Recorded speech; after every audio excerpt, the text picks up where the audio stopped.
It's the stars of Kung Fu Panda and Sonic the Hedgehog like you've never seen them before. Having sex with each other. We watch The D Train, starring Jack Black, today on Nothing Movies.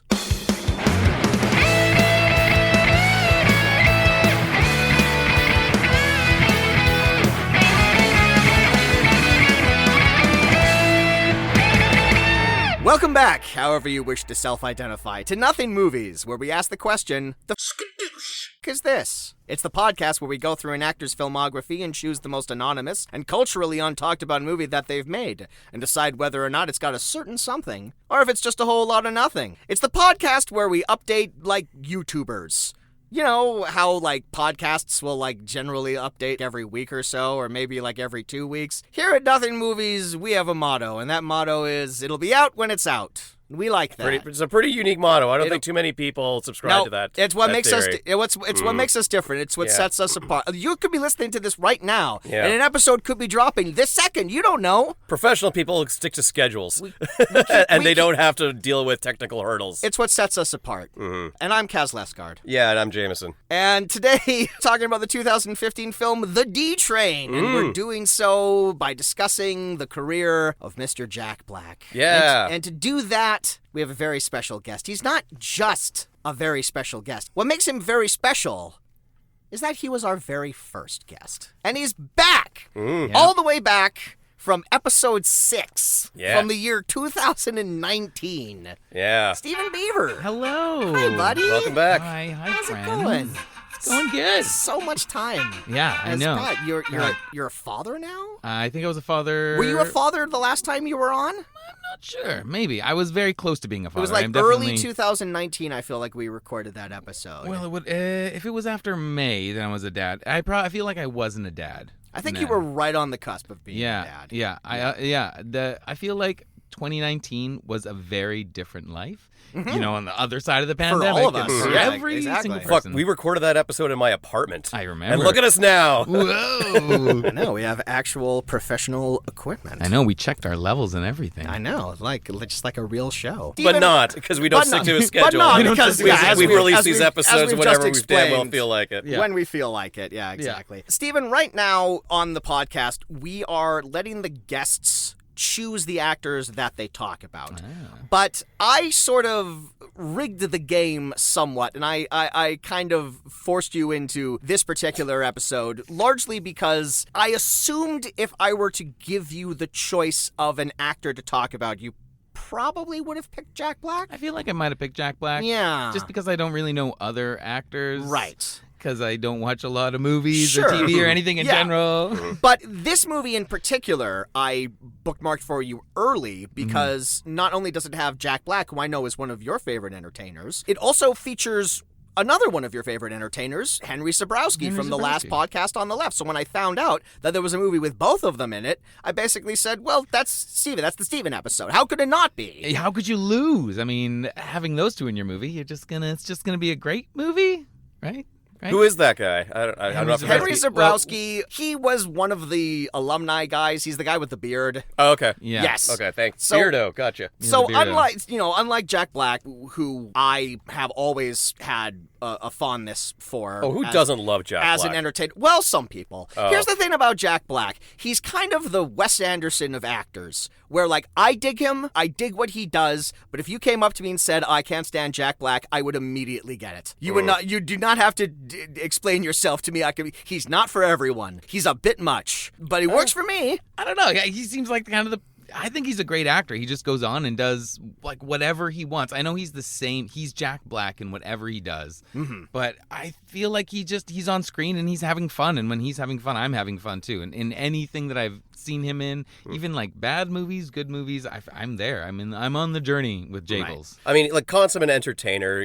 He's just like living his best life as that. I don't even know if that's like a caricature that he's playing up, or if he's just like leaning into this larger than life persona. Because I have seen a couple of interviews where he's talking about acting and wanting to get into meatier roles and stuff. Mm-hmm. I watch a lot of those actors who run through their filmography and talk a bit about. Oh yeah, like project. Vanity Fair. Yeah, those are good. Yeah. yeah, and he had a very interesting one, and he's been in so many goddamn movies. Like, even before he got super famous, he's in... Yes, no spoilers, because that's kind of what I wanted to talk about. I wanted to talk about... We like to run down the filmography, and in particular, I really want to spend some time talking about early Jack Black He's career. been in more movies than you realize. Pre-fame Jack Black career. That's the fascinating part of the filmography, is before he became the name above the title. So, like, what's that? The How amount long of movies. ago is that? 90s. I mean, we'll get into it. Yeah. We'll get into it. The first movie that he's in is 1992. Wow. So I want to talk about 1992 to 1999 career Jack Black, and then we'll talk about some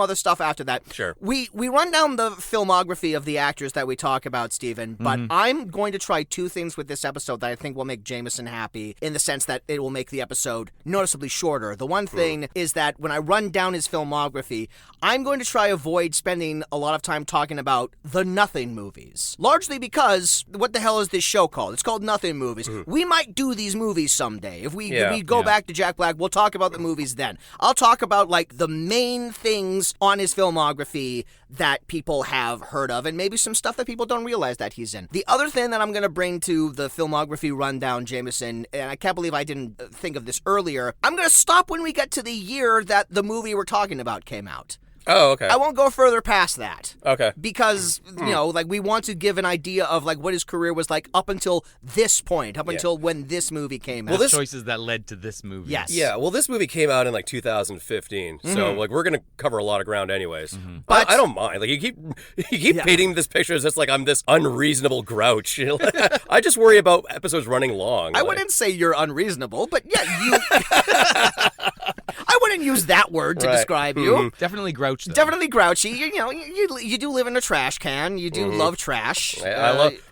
That's why I'm friends with you. You are getting fuzzy and green. Yeah, I have that effect on people. But Stephen, let's talk about your relationship with Jack Black as an entertainer. For one thing, it was something that bonded you and I together as friends very early on. We went to theater school together, and I feel like within the first month of us hanging out, we realized we were both huge D heads. Huge Tenacious D fans. Yeah. Absolutely. Yeah, I've been a big Tenacious D fan since like I was in high school. I remember my brother bought me the original Tenacious D album, like long before I'd started having sex and doing anything inappropriate at all. And I remember listening to that album and being like, what are all these references? Like, what's actually happening? And you learned a lot, because you learned sometimes you don't always have to fuck her hard. Absolutely. Sometimes you gotta go slow. It was definitely an album to listen to with headphones when my parents were around. But it was, and so I've known Jack Black since then. I love Nacho Libre was a huge movie in high school that I just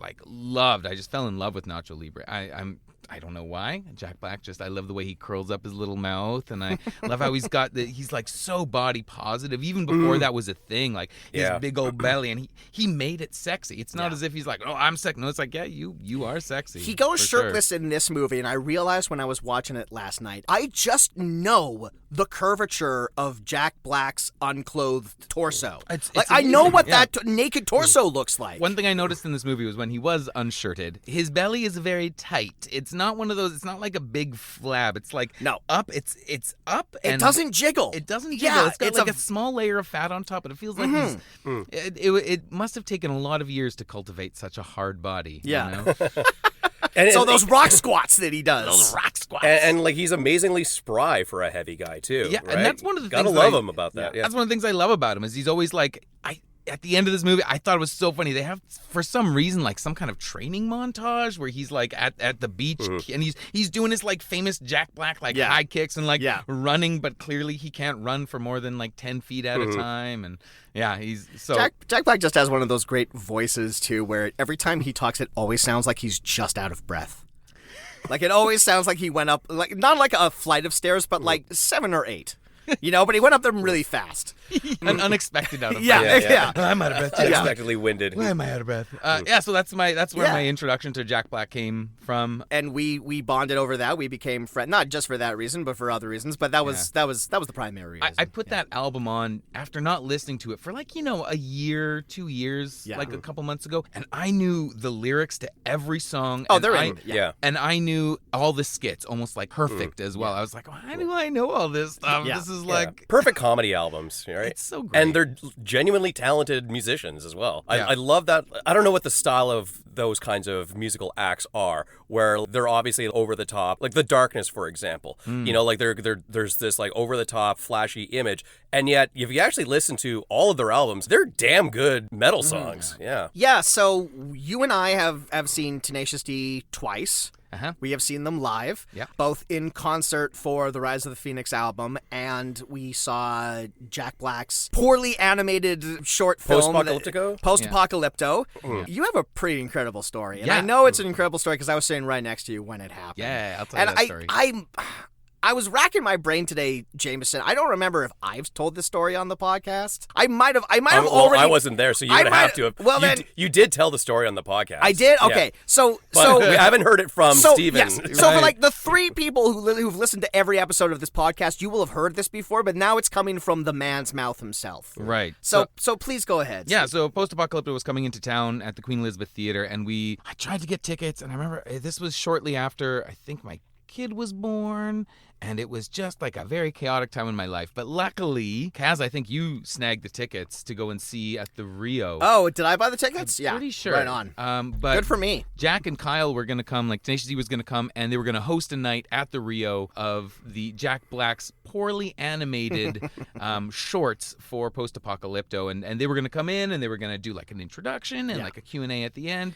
And I remember, like, I got off work early, and I stood in line, and I was so excited the whole time. I was like, oh my God, we're going to see Jack and Kyle. I was like, I want to get up close. I remember when we did get up close, like when we got in, we sat up as close to the front as I in like the possibly 4th could. row or something. We were in like the we third were row. Very close. I remember we were in the 3rd row in like near sort of the left aisle. And I remember I could look and they were like within 15 feet of me, Jack and Kyle. And I was like, oh my God, this is like the highlight of my life. I was definitely, we were watching the movie, and as we were watching the movie, I kept looking over to my left because Jack Black was literally sitting 2 rows ahead of me. Yeah, and he's like elbowing Kyle Gass, and I'm like, it feels like he's elbowing me. And also like checking his phone throughout because this was like probably like the 28th time he had seen this because they had taken it on the road. And when he did like the introduction, they were clearly very tired. They had driven a long way, or they had flown a long way. Good spirits. And all right, I guess we'll do this thing for this stupid little theater. Okay, whatever. So we watched the thing. It was great. We all laughed. It was fun.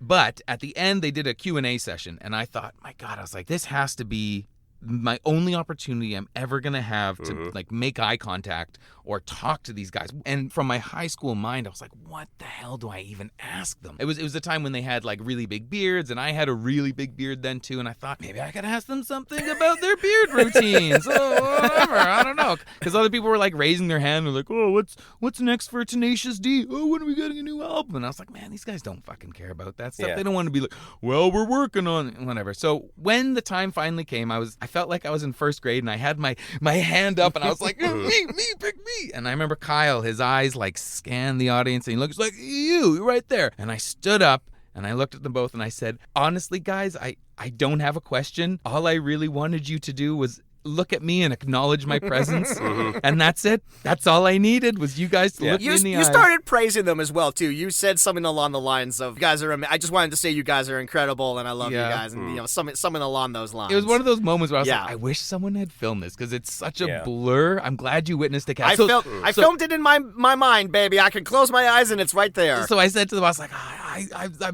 just needed you to acknowledge me, and Kyle goes, what's your name? I was like, I'm Steven Beaver. He's like, Steven Beaver, I acknowledge your presence. And Jack was, Steven Beaver, I acknowledge you. And I was like, KG, JB, thank you. And they're like, everybody in the audience, and the crowd went wild. Let's give it up for Steven Beaver. And like the whole audience was like, yeah. And Jack and Kyle were like, yeah. And I was like, oh my God. Oh, that's sweet. And it was wild too, because leading up to that, I was racking my brain trying to think of like a question to ask too. And at Q&As, I never ask questions. I always get tongue-tied. I never know what to say. I always worry about making an ass of myself. So I'm sitting there and I'm feeling the FOMO, and I'm feeling like, I could have asked Tenacious D a question, but I didn't think of something. And then you stood up, Steven, and you did that. And I was sitting right next to you, and immediately those thoughts exited my head. I'm all like, I'm just so glad I witnessed that. Yeah. I'm so glad I was the guy next to the guy who did that. That's such a good story. You're happy for your friend. Yeah, absolutely. Yeah. I had randoms come up to me at the end of that, like after everyone was finally like, that was awesome. I can't believe you did that. You said what we were thinking, man. Yeah. Can I get a picture with you, Steven Beaver?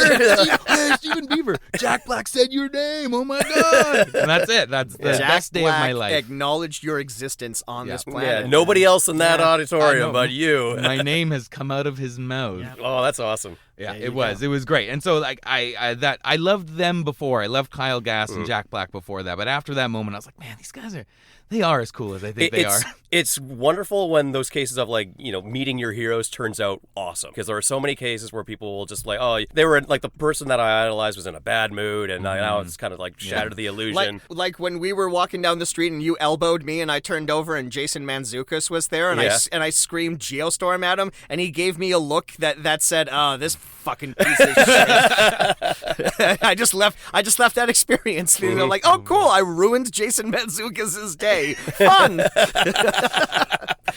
But speaking of podcasters, unlike the fact that Jack Black was someone that I was a fan of before I met you, Steven, I have you and your lovely wife to thank for turning me on to Last Podcast on the Left. We were on a road trip together and I'd never heard of it before, and you put this on and I very quickly became a fan of these three guys. What episode did we turn on? Like a whole bunch of them. I'm pretty sure we listened to the H.H. Holmes one. Yeah. I remember I'm full of pins. That's Albert Fish. That's Albert Fish. That's right. Yeah, we listened to it. We listened to it. I'm sorry. I'll show myself. Just for those of you that don't know podcasts, I think Last Podcast on the Left is one of the top 10 podcasts in the world, something like that on Apple iTunes. I think it's pretty. I mean, it's really huge. Hard to gauge podcast popularity, right? Because it's popular amongst the people who like it, but right? I don't know. It's a true crime, like alien kind of podcast. It goes into everything: aliens, cryptids, true crime, serial killers. They have like side stories, which is like weekly true crime news that they do every week. It's not for everyone. There's a lot of dark humor and a lot of very humor that a lot of people don't appreciate because they make fun of a lot of the things that happen. But it's these three big personalities, but they're all kind of conflicting personalities. Henry, Ben Kissel, and Marcus Parks. And Henry is the one actor among them who's popped up in small roles in films like that. His most prominent role was he has a very, very tiny role in Wolf of Wall Street. He's one of the stockbrokers in that, but he shows up in some other comedies. He was on Heroes Reborn, which is a show that I auditioned for and then found out that Henry Zabrowski got the role. I'm all, oh hey, well, it's fine. But yeah, so it was just kind of wild, and I don't really know how often we'll get to talk about him because he doesn't have a terribly big role in this, but it was neat. It was just neat to see him in something, and I hope he continues to get cast and stuff. The weirdest thing about seeing Henry Zabrowski on screen was I've never seen him on screen before, and I've heard hundreds of hours of his voice like screaming into a microphone, being like all sweaty and weird because he started out doing his podcast in his closet, So he's like, just no shirt, no pants, and it's just very loud and crazy. And so to see him on screen, that's reserved. What he looks like. Yeah, I was like, he does look like an angry little ginger gnome. Yeah, and he's playing a very down to earth character. He's not like screaming at the top of his lungs. He's playing like a regular guy or whatever, who's a bit of a jerk. Much like Jack Black. Hey, there we go. So let's use that. Let's use that natural segue into talking about the career of Jack Black. Now, to start things off, Jack Black's career is really linked to that of another actor, and that's Tim Robbins. As a director, Tim Robbins has directed 3 movies, and Jack Black has been in all 3 of them. So they have this long history together, they are fast friends, but more importantly, it was at an acting class taught by Tim Robbins, where Jack Black met a certain fella named Kyle Gass. So we have Tim Robbins, specifically, to thank for Tenacious D, which is why Tim Robbins pops up in one of the funnier cameos in The Pick of Destiny. Tim Robbins' first movie as a director is also Jack Black's first film as an actor. It's a film called Bob Roberts from 1992. It's a political mockumentary, which is about a folk singer who runs for Congress. And it's a satire of how politicians manipulate the media for their own purposes. So, not a movie that anyone would find relevant today. That's a token of the past. But Jack Black is in that. He plays a supporter of Bob Roberts. I believe he's in the very first scene of the movie. So very first movie, very first scene, pretty good beginning to a career. So now I'm going to go from 1993 to 1999, before his big breakout role, which we will also discuss. But I just wanted to highlight just the sheer randomness of Jack Black's pre-fame career. And it begins in 1993 with a movie possibly you've heard of it, called Demolition Man. He's in Demolition Man? He is in Demolition Man. man. He character's name is Wasteland Scrap. I believe he is one of Dennis Leary's goons. Okay, yeah. Dennis that Leary makes sense. plays a freedom fighter in that, and Right, I believe there's a quick shot of a young Jack Black going, yeah, this guy, right? And then Dennis Leary's talking about the styrofoam McDonald's containers or whatever the Yeah, just hell basically he's doing doing in his that stand-up movie. shtick, Just yeah. doing his stand-up shtick. 1994, he is the main villain of The Neverending Story 3. Oh. Really? He is Slip, the leader of the Nasties. Well, that sounds worth watching Neverending Story 3 just to see that. He's the primary villain. He's up there in the cast list. I believe they Wow. are like a leather jacket wearing bully gang that get their hands on the magic book and they cause trouble for Bastion and Falcor and all of our old friends. Oh, so he's just like a real world villain? He's a real world not- villain Oh. who finds his way into the. I know, Slip, the leader of the Nasties, makes you think that he's like a goblin Like- or like, something. yeah, but little no, he's ghoul like creature, he's yeah. like a high school student. Yes. Then after that, he's in Waterworld. Oh, Jesus. Kevin Costner's Waterworld. Great career so far. Again, playing, I believe, a goon, playing one of Dennis Hopper's goon. He's just credited as helicopter pilot, so Okay. I can't imagine he has a terribly big role in that. As you say all these roles, I'm just picturing Jack Black like behind, Right? just going like, yeah! Yeah. But this was like before he had like a persona. He was just a working actor. Yeah. Exactly, He was yeah. just that guy who was like in like these things. I mean, he took that acting class. I think he wanted to be taken seriously as an actor for a while before he just decided, you know what, I'm having a lot more fun just playing up being a rock star. Yeah, right? I feel like the two careers ran pretty parallel to one another. They certainly did for a while. Yeah. So after Waterworld, he's in the next Tim Robbins directed movie, Dead Man Walking, which was a bigger Oscar movie. It won Susan Sarandon the Oscar for Best Actress. He plays Sean Penn's brother in that. I don't believe he has very many lines, I mean. Then the next movie he's in is the Pauly Shore classic Biodome. The only reason I mentioned that in his filmography is that was the first on-screen appearance of Tenacious D. Oh. They are at a hippie protest. I believe they are playing the song The Five Needs. That, I believe, is a song from the movie Biodome that they later put on their album Rise of the Phoenix. Because that's a very hippy-dippy. First you need the planet, Earth beneath your feet. Then after that, he's in The Cable Guy. Really? I think a lot of people forget. Jack Black is the fourth billed actor in The Cable Guy. He plays Matthew Broderick's best friend, and he has suspicions about The Cable Guy. And he's all like, I'm on to you, Cable Guy. And then Jim Carrey's like, let me show you something. I don't know. I'm assuming that's what his role is. And that's where Jack Black thought, hey, I can be crazy too and get Wait a roles. second. What if I do a funny voice, a wacky voice? Wait, that's acting? That's just what acting is, pretty much. Then he's in another Wesley Snipes movie, The Fan, where Robert De Niro plays a fan, and Wesley Snipes plays a baseball player, and Robert De Niro gets maybe a little too fanatic about it. He is credited as broadcast technician. So just, small roles in these huge action movies. He's, of course, in Mars Attacks, where he is shot by a laser and turned into a skeleton. He's in The Jackal, action movie The Jackal, where he is shot to death by Bruce Willis. Yes, Spoiler. I remember that. Yeah. I know that scene. That's a gnarly, gory-ass scene where he plays like a gun merchant who builds this motorized machine gun for Bruce Willis, who's like master assassin, and he leads him out to a vacant field, and he's all like, check out this machine gun, Bruce Willis.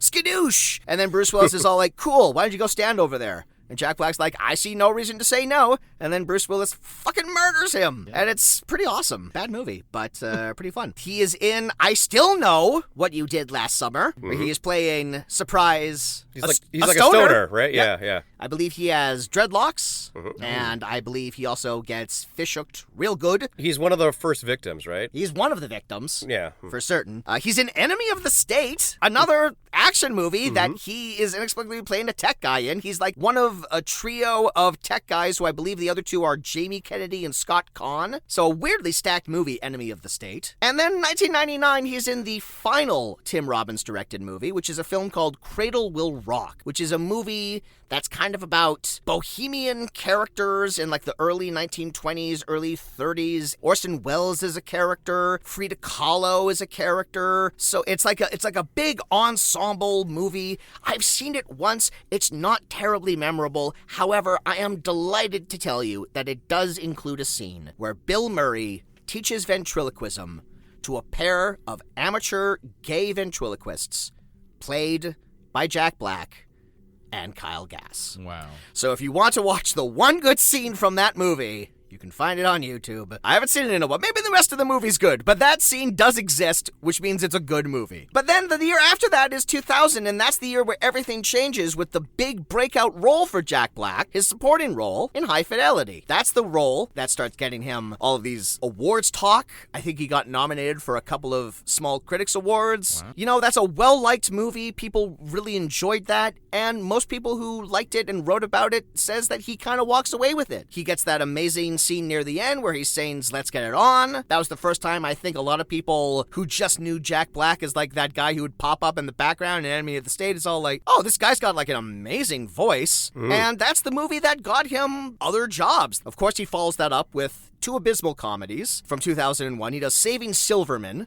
Oh, God, I saw that in theaters. Which, much like today's movie, The D-Train, the joke of which is that he's gay. And then his first lead role, Shallow Hal, where he's the titular character. Right. An abysmal movie. Just one of the worst movies he's been in. I think just like a bad for society movie. I think I got Shallow Hal on DVD, but it was one of those DVDs where it had like Shallow Hal on one side, and then on the other side was like another bad Jack Black movie. Was Probably it Saving Silverman. Was it Orange County? Maybe. Oh, I saw that in theaters, too. Yes, it was, yeah. I have a feeling I had the same DVD growing up. Yeah, I think that was a double disc. But I forgot about an important movie in between Orange County and Shallow Hal. Of course, the real movie that changed everything for Jack Black, 2003, School of Rock. That's a great movie. Yeah, that's the one that holds up. Yeah. No, delightful little kids movie like that. And it's perfect for the whole family. Music's pretty good in it. All the kid actors are great. Absolutely. I remember School Good of Rock use of his talents, too. Yeah, it's like the role for Jack Black. It's like a role where he gets to show up and just kind of goof off, and everyone's like, yeah, you're doing a really good job. Well, it really was sort of written for him. It was written to his strengths. It's the first of a couple of movies that he does with director Richard Linklater. He works with people again. He makes friendships in Hollywood, and then he continues to work with people again.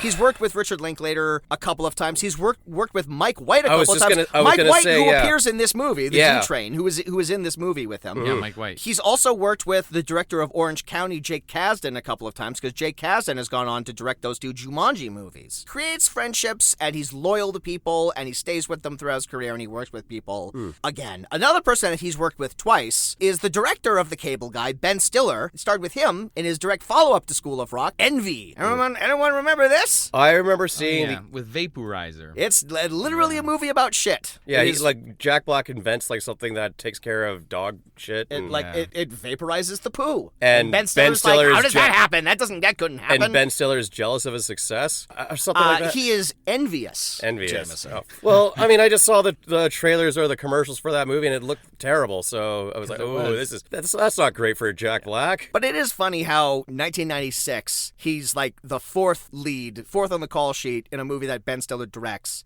And then 7 years later, they're both on the poster together. So how fast careers can go. That string of hits. Yep. 2004, he's also has a very funny cameo in Anchorman. Yep. Where he kicks a dog off a bridge. He kicks Baxter. The man kicks Baxter. Well, guess what? Now this is happening. Yeah, that's how I roll. That starts off, I think, a very long run of Jack Black just doing cameos and stuff. Yep. Like, he is down for a cameo. You need him for 10 seconds, he'll be there. That's the ultimate thing as an actor. I feel if you're kind of famous, semi-famous enough, you just go on to set for a day, maybe two, and they pay you a shit ton of money. They must, right? For Jack Black to go in there and kick a fake dog off a bridge, he must have got If it's paid. not just done as a favor, but like maybe if you pitch the cameo to him, you're like, yeah, you're a motorcycle guy who kicks a dog off a bridge. Yeah. Okay, yeah, I'm in. Yeah. I mean, we're not going into like his TV career, but he also has like an insane number of TV cameos. You know, he was on an episode of Clone High. He's on Community in that one episode. Video games. He was in Psychonauts 2. Yep. Not even as like a main character, just as like a side character. He was the main guy in Brutal Legend. Brutal Legend. I mean, that's a lead role, but yes. Yeah, you're correct. And that was a game that pretty much inspired my Gamer of Destiny series. Hey, there you go. I totally forgot about Brutal Legend. Brutal Legend. Oh my god. If I may sidebar this for a little bit. Sure.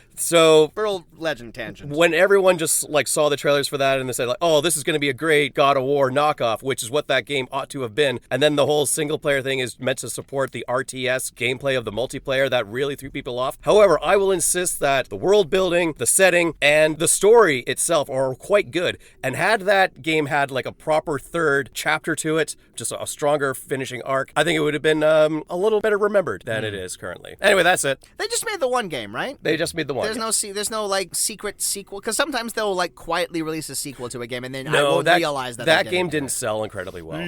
Yeah. Also in 2004, he has a tale to tell.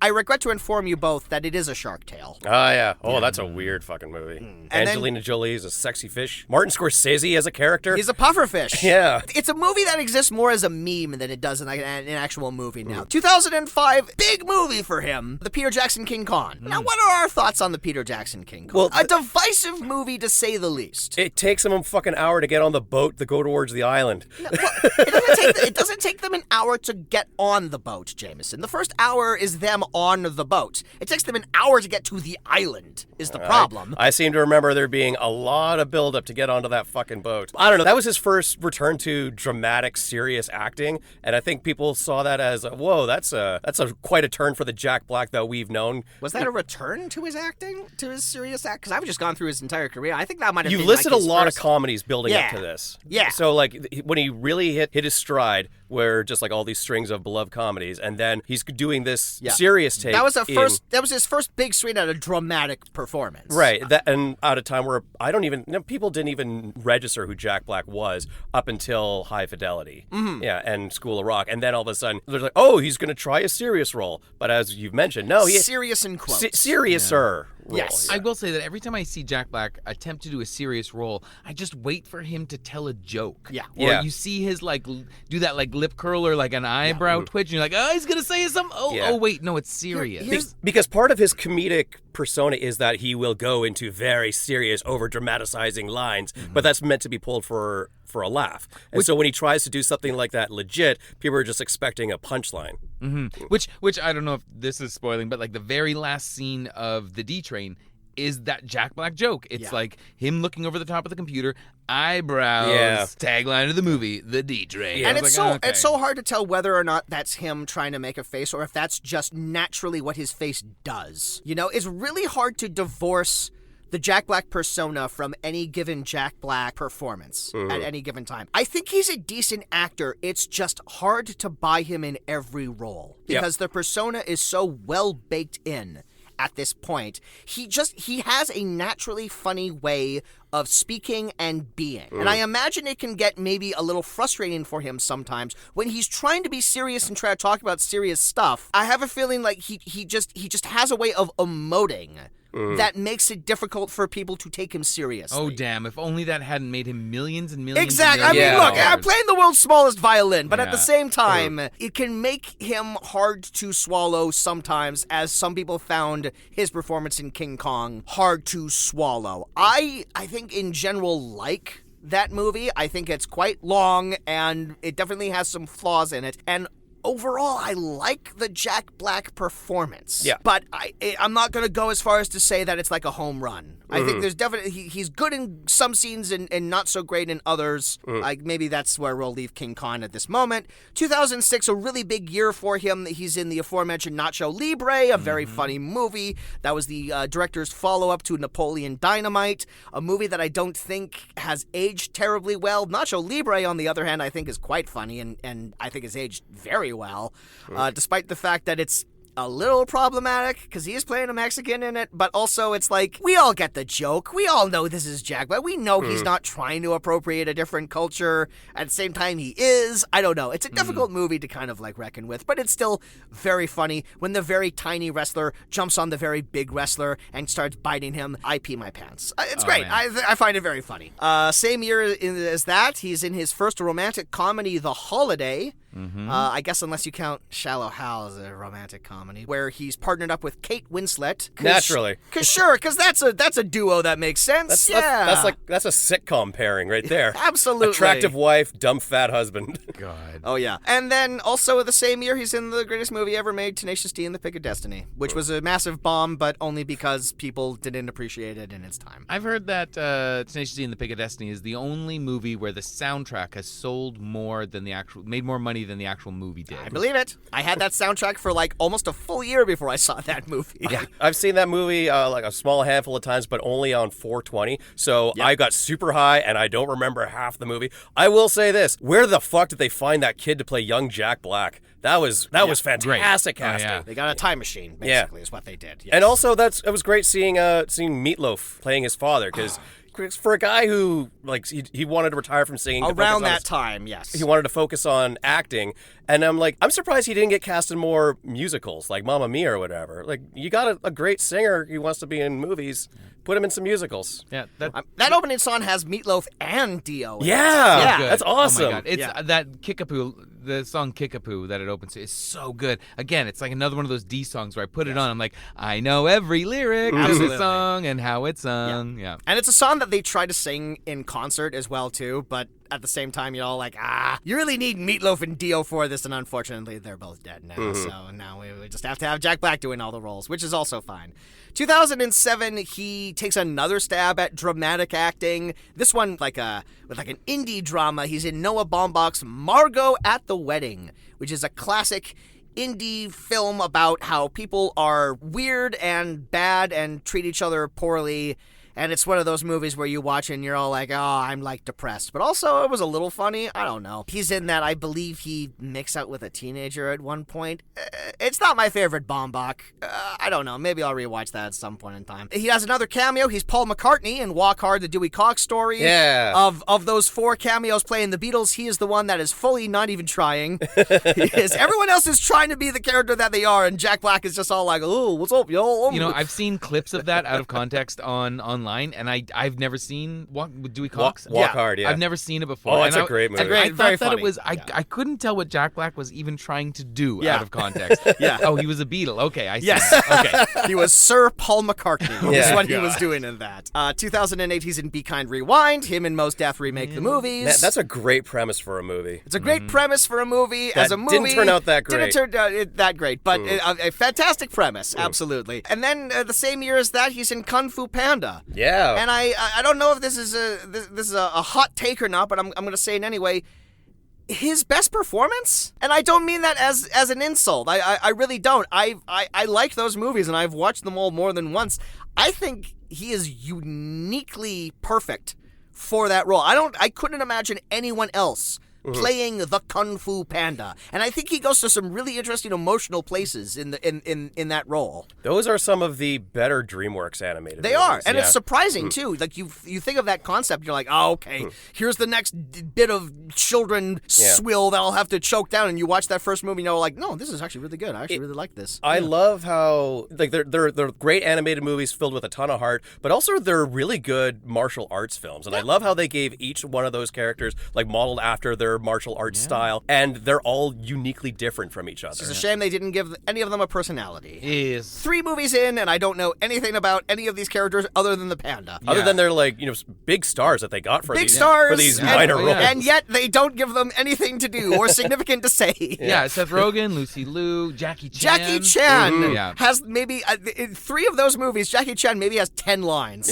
over the course of all 3 of them. It's pretty wild. Almost a cameo, right? Yeah. Tropic Thunder. Tropic Thunder is the next one, is Yeah. what I was going to say. Yep. His role in that is just screaming. I feel like everyone else is doing something different in that. Jack Black is just, yelling the entire time. But it's not unfunny. I've watched that movie since it came out. I'm wondering if it holds up. Yeah, I was thinking I had that thought right now. I was like, I've seen some interviews with Robert Downey Jr. where he's like, couldn't do that movie now. Yeah, that's, we don't that's need for to. damn sure. We don't need to litigate that again. But also, Yeah. I mean, I think someone asked him, yo, you couldn't make Tropic Thunder now, and Robert Downey Jr. said, oh, you could make it. Yeah. Which I think says it all. It's worth also mentioning that this is a bit of a tangent, but there's a movie that has been sitting on the shelf for a while and probably will never get released. It's a movie that Jamie Foxx directed. I think it's called like Game Day or something like that. But it's like a sports buddy comedy with him and Jeremy Piven, and it apparently is unreleasable for a variety of reasons. But one of the reasons is that Robert Downey Jr. is in that movie playing a Mexican.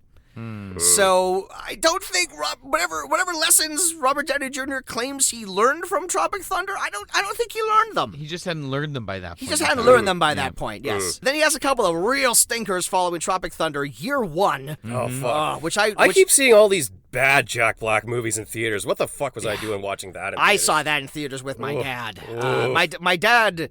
We were looking for a movie to go see, and my dad suggested we go see The Hangover, which I had already seen. So I'm like, well, I could see The Hangover again. Oh, what about this with Year One with Jack Black? It's directed by Harold Ramis. The final film directed by Harold Ramis. That's fucking depressing. It's got all these stars in it, Paul Rudd's in it and everything. And we went to go see it, and we walked out. I'm like, yeah, we should have gone to see The Hangover again. I don't even like The Hangover that much, but like it would have been a better choice than that. And then I'm sure the next thing that he does is not nearly as bad as Year One. Let's see here. It's Gulliver's Travels. Oh no! What if it's a remake, right? Here we go. Yeah. Well, it's not it's based on like classic literature. Right. Yeah. But it's like someone half remembered Gulliver's Travels from like 5th grade English, and then just remembered that one part where Gulliver is like really big and gets tied down by the little people, and just say, what if we just made that the entire movie? Lots of other things happen in the book Gulliver's Travels. That's just like the main thing that everyone remembers. But yes, it's a movie that presupposes, hey, we all know Jack Black is big. What if he was really big and everyone else very tiny? Then after that, 2011, he's in Kung Fu Panda 2. He has a very funny cameo in The Muppets as himself, where he gets tied to a chair, and he doesn't like their barbershop quartet rendition of Smells Like Teen Spirit. He's in a fully forgotten movie that I won't call a nothing. This is on like the cusp of a nothing movie. He's in a film called The Big Year, which is a bird-watching comedy with him, Owen Wilson, and Steve Martin, which is a movie that exists, but find me one person who's watched that. I've seen it. Have you? I couldn't tell you anything about it, but I definitely have seen it. As we've gone through this list, I've been like, seen it. Yeah. I haven't seen it. I haven't seen Year One, thankfully. I've seen Gulliver's Travels, and I have seen The Big Year. I don't... Wow. Yeah. But you couldn't tell me one thing about it. No, like I said, I'm not the best movie watcher. No, fair enough. I'm sure if I saw it, I wouldn't be able to tell you a thing about it either. And then in that year, a very interesting movie, and a movie that I feel comes kind of the closest to the D Train in terms of something that he's done before. Either of you ever seen the movie Bernie? Oh no, but I wanted to check it out. Yeah, he's like a funeral director in that. So that's his follow up with Richard Linklater in School of Rock, same director as that. It's based on like a real thing that happened, on like a real true crime thing that happened. Yeah, he plays like a small town funeral director who enters into this sort of domestic partnership with an old crabby lady played by Shirley MacLaine in the movie. And they enter into this sort of like parasocial relationship where she constantly torments him until she pushes him to the breaking point, and he murders her, and he hides her in a chest freezer. But the thing is that he's being investigated by Matthew McConaughey, who's like the small town sheriff. But the sort of hook of the movie is that no one would ever believe Bernie would murder him because Bernie is the nicest guy you've ever met. And he's just like happy, smiling Jack Black with a big mustache, and he's just like all charm and cheer and everything. Yeah, but he killed Shirley MacLaine. He stuffed her in a freezer. Good movie. Oh, really yeah. good. I've seen that too. A very solid. I feel Jack like Black I have movie. seen it now. And then he takes a little break, and where we'll leave things off in the year 2015, where he does the 1-2 punch of the D Train and Goosebumps. Oh, Playing R.L. Stein. And that's where we'll leave things here, but I will mention that his upcoming projects, the interesting thing is that we may not, in fact, see Jack Black on screen for a while, because all of his upcoming projects are all voice roles. He, of course, next year will have the Academy Award for his role as Bowser Koopa in the Super Mario Brothers movie. The most perfect casting that has ever existed. And then after that, he's got Kung Fu Panda 4 coming up. Oh, they're doing a fourth one of those? Of course, because that money train's got to keep rolling. Oh, boy. And he's also the voice of Claptrap in the Borderlands movie. Oh. Which is a reunion between him, director Eli Roth, and Cate Blanchett from their film The House with a Clock in Its Walls. So, oh, yeah. Yeah, Wow. which was did you see that, Steven? I did not. That's see that. kind of okay. That's kind of an okay movie. Okay. It's not it's like some young adult horror fantasy stuff. It's an interesting mix of two actors plus a director. I wouldn't necessarily put those three together, but you know what? It worked okay, and I guess they enjoyed working with each other because they're all working together in the Borderlands movie, which we'll see how that turns out. Because I guess that's coming out sometime this year. But that's Jack Black's career, omitting some stuff because we're stopping now. Because these podcasts. Well, run long. what a very effective truncated list of his films. Before he becomes famous, before he becomes the guy above the title, he's in 2 Wesley Snipes movies. He's murdered by Bruce Willis. He's in a movie that won an Academy Award. He's in Waterworld. I mean, like, what a weird, varied career that anyone would have. And then that person turns out to be Jack Black. Yeah. Wild. And then on top of that, he's like a successful musician. Recording artist. Yep, Yeah. Fantastic voice actor. Yeah. He does many things. Mm-hmm. And one of those things is appearing in the D Train, which we're going to talk about right now. So we're going to take a little break and we'll do a charity spot. And when we come back, we'll dive into the D Train, which I'll just tell you We're right going to take now. the D Train. Well. Which sadly has nothing to do with Tenacious D. It is kind of funny that he's in this movie and he is so closely associated with the letter D, but for different reasons. Fucking Kyle Gass doesn't even cameo in this. No, and Kyle Gass cameos in a lot of his movies. This would have been a perfect Kyle Gass cameo. It would have been movie perfect. as well. He could have played the other guy. It could have been Henry Zabrowski and Kyle Gass. Absolutely, yeah. Yeah, totally. I have a feeling they asked Kyle Gass, and when he said no, they phoned up Mike White. Mike White is number 2. If you need a Jack Black sidekick and Kyle Gass is busy with other things, get Mike White on the phone because he's black and white. All right, listen to this charity spot, and we'll be right back. Stay tuned.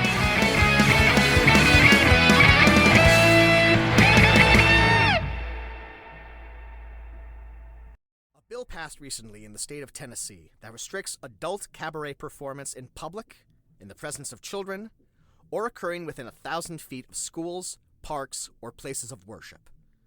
Separate legislation was also passed that banned transgender minors in Tennessee from receiving gender-affirming care like hormones or surgery. Those found violating this anti-drag law face a $25,000 fine or up to a year in jail.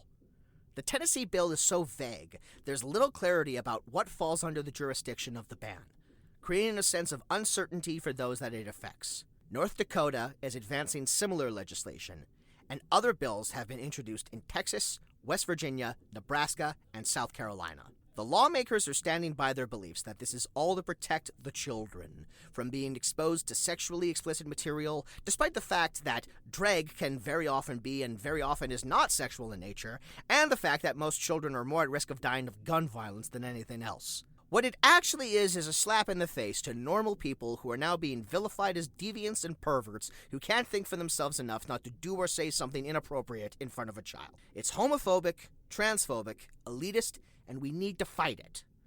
Please, if you can, donate to the ACLU's Drag Defense Fund by visiting the link in our show notes or going to action.aclu.org/give.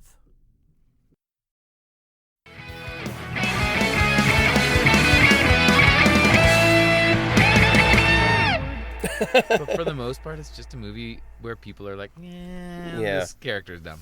The D Train. Yeah. It's written and directed by Jared Paul and Andrew Mogel. As a screenwriting team, their other big claim to fame is the Jim Carrey comedy Yes Man. Anyone remember Yes Man? No, sir. No, sir. well done, Jameson. No, well done. That was the correct response to that. He can't say no. I mean, he can. Yeah. It's not like a liar-liar situation where he magically can't say anything. He chooses not to say no to things. So you ask him a question, he has to say yes. That's another one of those movies where I watched the trailer and I thought, I'm just going to judge it based on the trailer and just assume it's bad. I'm not going to watch it. I mean, I wouldn't even say it was bad. I would just say it was like firmly mediocre. Okay. Jameson, that's how I watch all my movies. Yeah, I mean, like the weird thing about Yes Man is that the casting of like some of like the supporting roles is weird now, given like the context. Like his romantic interest in that movie is Zooey Deschanel. And that's kind of like a weird pairing, Jim Carrey and Zooey Deschanel. I don't really know how that works. But then he has like 2 buddies. He has like 2 sidekicks in that movie, and both of them are like noticeably 10 years younger than he is, because it's all like, well, we gotta make Jim Carrey seem young and hip and with it and everything. So his two sidekicks in that movie are played by Bradley Cooper and Danny Masterson. So it's just funny watching that movie these days with the context of, oh, the two sidekicks are one of the most famous actors in Hollywood and an alleged rapist Scientologist. Context! Huh? So the D Train. The D Train. Jesus. Here we are. All right, do you want... All right, well, Yeah. fine, whatever. I won't talk about the rest of the directors' careers. Whatever, fine. They did Yes Man. They did nothing else. Okay. All right, great. Fine, all right, cool. We're going to go into the D Train. What do we think?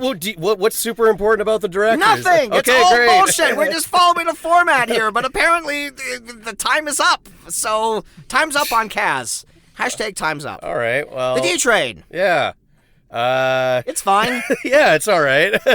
Yeah, it's okay. So what you were just saying, Steven, that Yeah. you feel like this is the D Train exists as a vehicle to just for characters within it to just hate on Jack Black. Yeah, for the first bit, the whole thing is like he is such a loser throughout the entire movie, and there's almost no point in time which someone is like, yeah, Dan's cool, I like him a lot, except for like his old man boss maybe, and his wife for whatever reason is still with him. What, like, how long have they been together? Like 15 years or something? Since college, he said. Yeah. Yeah.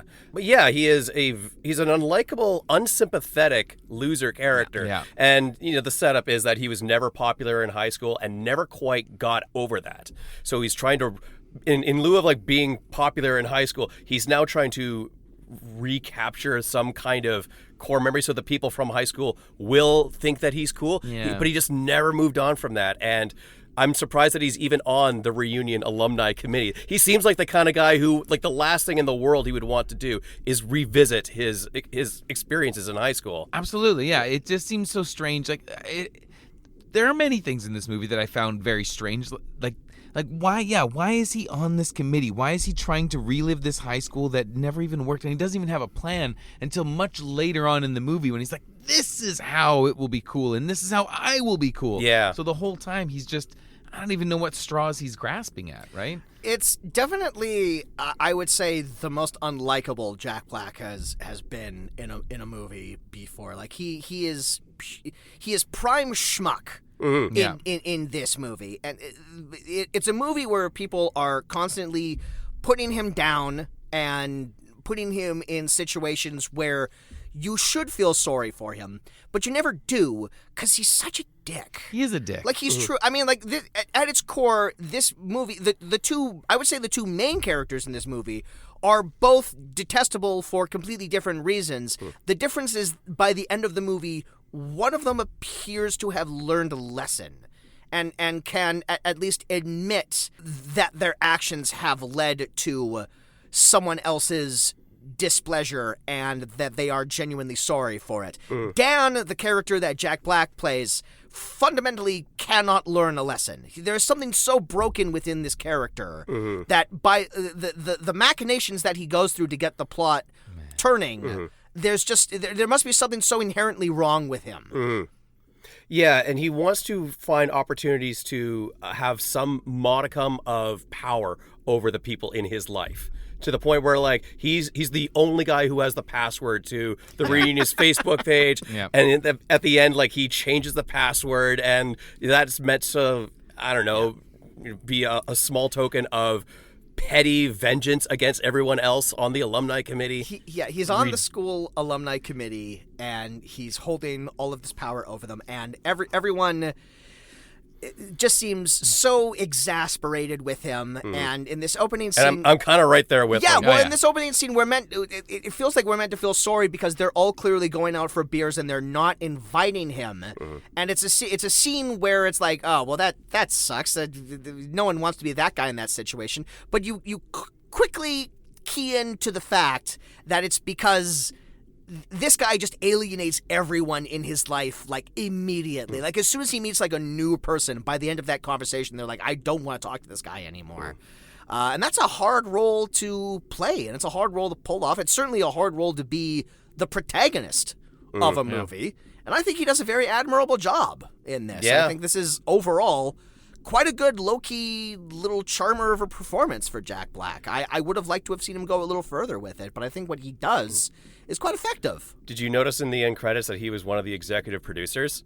That's not surprising. He's probably an executive producer on most of his movies. I suppose so, but that just tells me, no, he really wanted to do this role and this character. I find it so strange. I watching the whole thing, I just kept thinking, like, when is this movie going to start making sense? Like, it just felt like someone was writing and they had a whole bunch of plot points and character points, and then they couldn't figure out the in-between.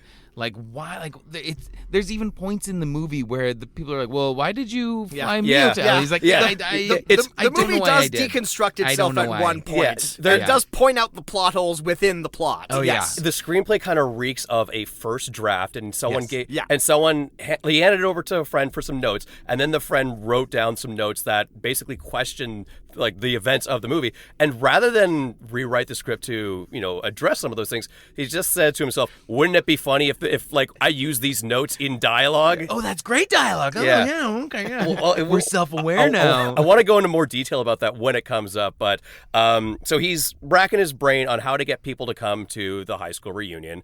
Everyone on the alumni committee is like cold calling people, and they don't have too many RSVPs. God, this seems just like the worst. Like number. My high school reunion was organized through a Facebook group. I have a feeling that's how most reunions are organized now. Mm-hmm. You've just answered the question, Jameson. Stephen, have you ever been to a high school reunion? No, I've been out long enough to have my tenure, but I don't think anyone organized it. I'm small town Saskatchewan. I'm sure that it would happen. It's like small town, but not that small town. Sure. I feel like if there's a 20, I'd go back. But no, I have never done a high school reunion. Yeah.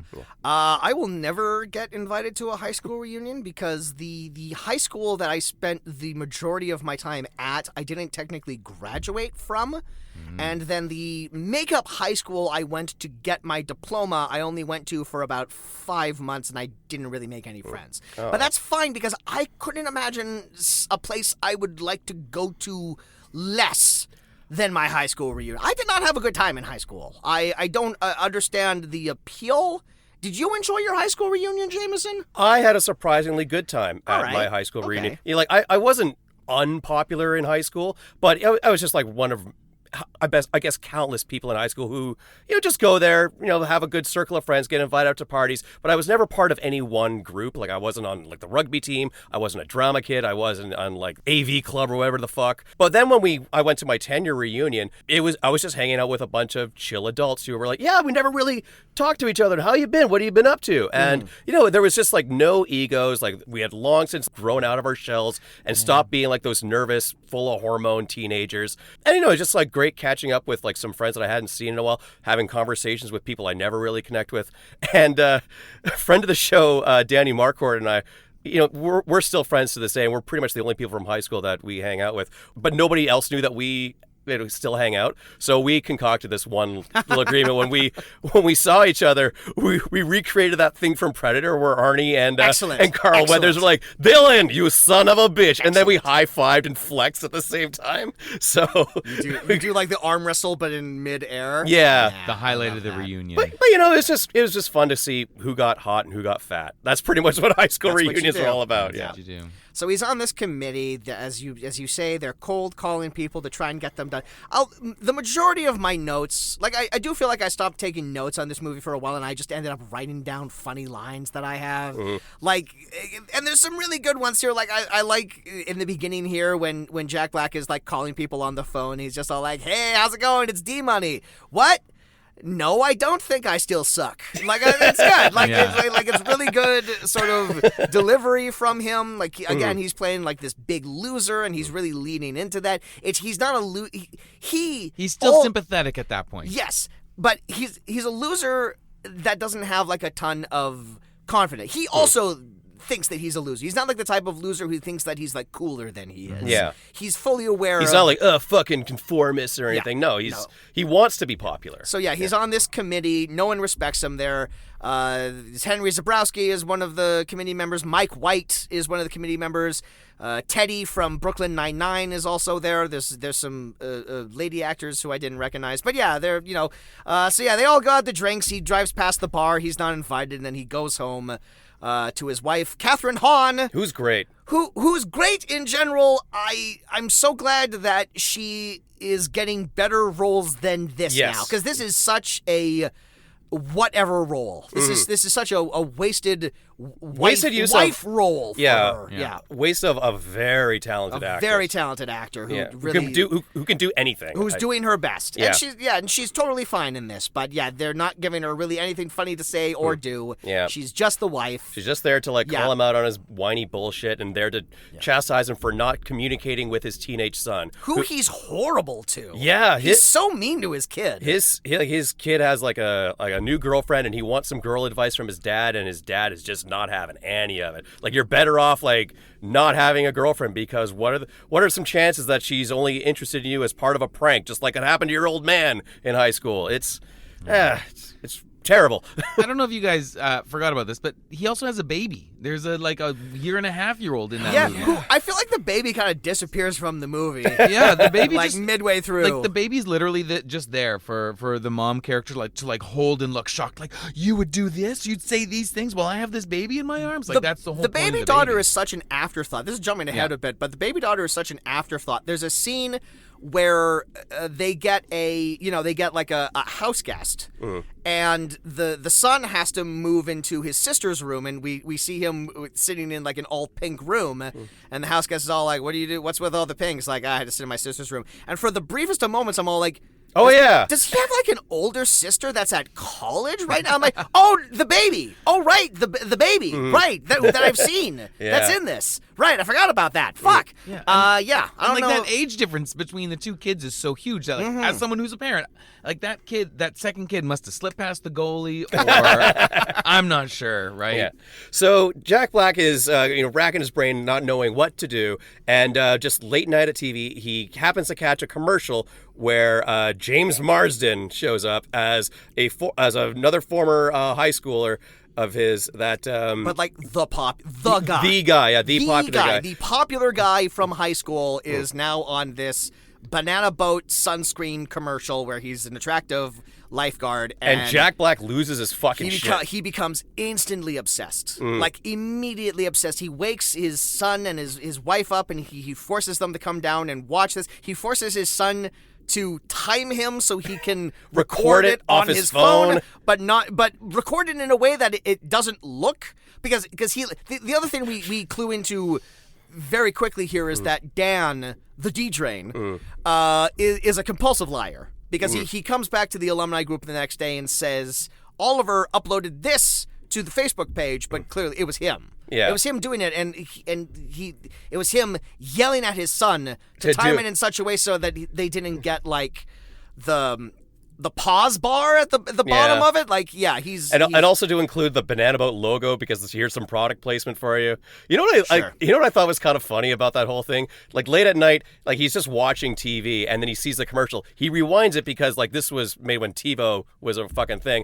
I find it kind of weird that he has TiVo, and yet he's using it to watch the commercials. Wasn't the whole point of TiVo so that you could skip the commercials? That's an excellent point. Yes, I didn't even consider that. I have a lot of bullshit nitpicky points about this movie that are kind of around that similar vein. Yeah. But so he loses his mind that a guy from his high school is in a commercial. And he's like, we gotta get him for the reunion. And in fact, I'm going to fly out to L.A., I'm going to track him down, and everyone's going to want to RSVP because he was in this Banana Boat commercial. And that's the crux of the plot of the D-Train is Dan has convinced himself that if he convinces Oliver Lawless, great character name, to come to the reunion, he will be something of a hero, and everyone will love him if he makes this connection. It's such an odd leap in logic, and what's even odder is that it works. Yeah. If maybe Oliver Lawless was, say, a former, a Taylor Kitsch, who had a couple of hits, but then his star just completely faded, maybe people would be a little bit more excited about this. But the fact that he was just in a fucking sunscreen commercial, no one's gonna lose their shit over that. He's doing okay. All right, I don't know what he's doing. What's Taylor Kitsch up to these days? I don't care. So he concocts the plan to go out to L.A. He concocts a terrible plan. So, like, he decides he needs to throw off his fucking wife for this. So he says, I'm going to make this, like, a part of a business trip. But to make it legit, he's going to, like, fool his boss into saying, like, yes, send me over here on this business trip. I'm going to take a real life business person who is based out of LA. I'm going to tell my boss that, hey, this guy, I've been talking with him sort of behind your back, and he wants to do some kind of merger sale deal. And his boss says, oh, well, I should go with you. And so now he's got to carry on this fucking lie. So his boss is Jeffrey Tambor. Yeah. They work for a consulting firm? Yeah, I didn't know what they did. Yeah, what they do. Now, I'm a big dummy. What is a consulting firm? What does that do? What is that all about? Yeah, I feel like I don't know. I feel like that's a made-up job for movies. Like, it honestly, this place where he worked felt like it was simply a vehicle for him to have a job. It's the business factor. Yeah. Is what it is. Exactly, yeah. We never really find out what they do. It's just they have meetings with other clients, and they need to rope in the big one. Yeah. Because business isn't going good right now. And I wonder if it's because they're not in the fucking 21st century. Yeah. Well, the joke with Jeffrey Tambor is that he's in the past. He doesn't get technology, and Dan uses that to his advantage. Yeah. Because he knows his boss doesn't have a computer. He doesn't understand how technology works. Doesn't trust the internet. So he's able to tell these elaborate lies that immediately don't hold any water. Like he says, like no one uses Google anymore. That's like outdated technology. He simply does that because he doesn't want his boss looking up anything. Well, I really like the scene where he is pitching the idea to go to LA, and the boss is like, oh, well, just get me an extra flight. And Jack like pulls up his phone and is like randomly like, oh no, all the flights are gone. They're gone. Oh, it's an app. It's a new app. You can see all the flights. And Jeffrey Tambor is like, well, I'll just phone my travel agent. My travel agent who he's on a first name basis with. Yeah. And he literally uses a rotary phone to dial as well. He mentions that like he's been in the business for 40 years and like that he's never needed the internet before. So I crunched the numbers myself. So at one point he mentions that like he's a class of 94 and this has to be like their 20-year reunion set in like 2014, even though the movie's released in 2015. Jeffrey Tambor says that he's been in this business for 40 years.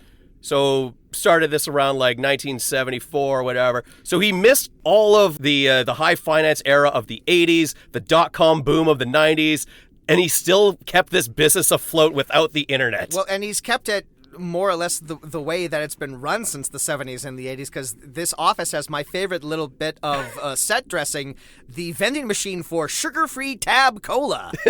When they were in the break room, I'm all like, that man. Takes me back. What a great little piece of, I don't think I've ever had a sugar-free Tab, but if I worked at a place with a vending machine, I'd have that every day. I'd bring quarters in. Anyway. So Jack Black goes to L.A., he rings up...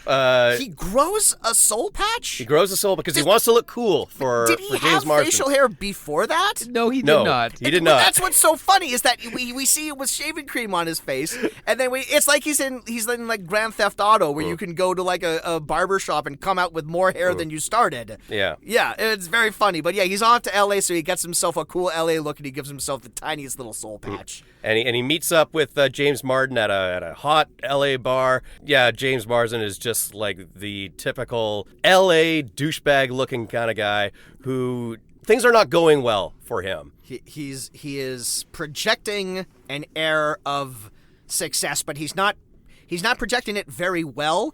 But Jack Black is so lost in his idea of who this guy is, it doesn't register to him that this guy is also kind of a burnout and clearly isn't trying very hard at his given profession. James Marsden truly never been hotter than this movie. My God, that is an attractive man. Yeah. Like, he's always good looking, but like he is like insanely good looking in this movie. Yeah. I think we once made the point that he's a very underrated comedic actor, very good character actor, and he's been cursed with those movie star good looks, so he always gets typecast. But this is a great example of like a very funny role that he's playing, and he's playing it very serious. He's not commenting on the role at all. He's really playing like the truth of this sort of tortured douchebag. Because Oliver's like a disillusioned douchebag. He's a different sort of asshole than Daniel is. Yeah. But they both kind of go through their journeys.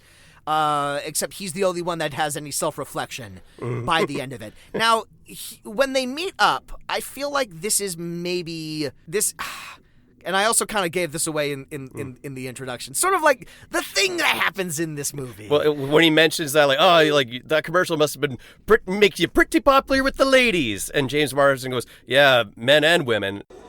You must be crushing out here with the talent level off the charts. I mean, the acting thing must help with the girls. Huh? Girls and guys.